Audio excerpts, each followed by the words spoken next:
How do we actually go about finding our own soul purpose?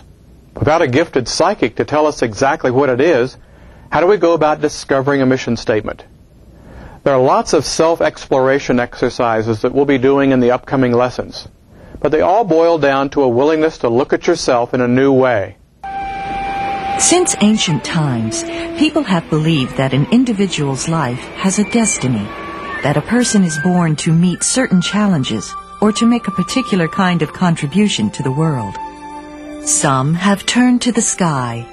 For thousands of years, astrologers have taught that the position of the planets and constellations at one's birth is an indication of abilities and possibilities. For centuries, many cultures have practiced forms of initiation, often at the transition from childhood to adult life, to help uncover a personal calling in life. In modern times, people often seek the help of vocational counselors. Through interview questions and psychological tests, they can steer the individual towards an occupation that will make use of key talents. Many people are also turning to more non-traditional ways of finding a personal mission statement. A variety of self-help psychology books provides tools for self-exploration. And many are also studying the work of Edgar Cayce, whose documented spiritual advice helped nearly 2,000 people from all walks of life find their own soul's purpose. Each individual received from Cayce a lengthy, personalized discourse about the exact nature of this purpose.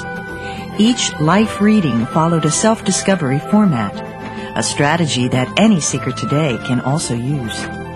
First, clarify the core value in your life.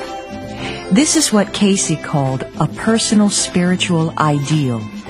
For one person, that central value might be peace. For another person, joy.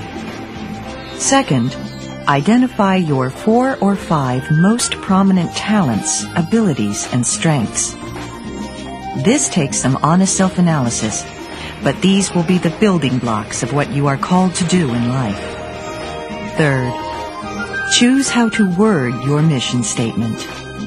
This describes the special gift you have to offer the world around you, or the unique way that you can make a difference in people's lives. The mission statement gives your life a focus for the way you approach not only an occupation, but more importantly, the way you meet any new situation. We have an outline then of the 3 key steps that Cayce used in helping people find a mission statement. First is to clarify one's core value in life. In other words, when you get connected to your individuality self, you know it's the most important thing in life. Is it love or joy or peacefulness? What is it for you? This is what Cayce called a spiritual ideal, and we'll be working on that in Lesson 3. Cayce's second step is identifying your key talents, and that's the work that we'll be doing starting in Lesson 4. And his third step is to create a mission statement, an active expression of your soul's purpose. We'll be doing that in later lessons. But first, let's jump ahead and look at the signposts that Cayce suggested will eventually happen in a person's life when he or she has found their true calling and has started living it. These 7 signs give you a flavor of what Edgar Cayce felt would be happening more and more often in the life of someone living the mission. Connect with how much you want to have these very things happening in your life, and it can inspire you to do the work of finding out what that mission statement is. The Edgar Cayce life readings offered people clues about what to look for as feedback signs, saying you're on track with your mission. But even before you've written your own mission statement, let's take a peek at the qualities that we can expect to start happening more and more often to us in the future as we get connected to what we were born to be doing. Number 1 is a sense of wonder, the magic of living. Something we probably felt more often as children than we do as adults. When you start living your mission in life, you'll likely find that windows can open that you never thought existed. These moments may happen when you behold the majesty of nature, or feel the soul of someone as you look deeply into his or her eyes. They can come as you awaken from a profound dream, or when for no obvious reason you feel glad to be alive. Of course, you can hardly expect to carry on 16 or 18 hours a day, deeply in touch with a sense of wonder. Even people who are living their soul's purpose still have days of being grouchy or ill. Actively working toward your mission in life doesn't remove the difficulties of coping with modern life in the modern world. But more frequently, you may begin to catch a surprising, awe-inspiring glimpse of the special magic of life. Number 2 is seeing the lives of others benefiting from your life. Everyone's mission involves some aspect of creative service to others. We're here to help each other. As one Casey reading put it, know that the purpose for which each soul enters a material experience is that it may be as a light unto others. Maybe that comes through your job, but just as likely it may come from your way of being with other people as you live your mission. As you see others being assisted and blessed by what you say and do, you can take it as confirmation that you're getting more in sync with your true calling.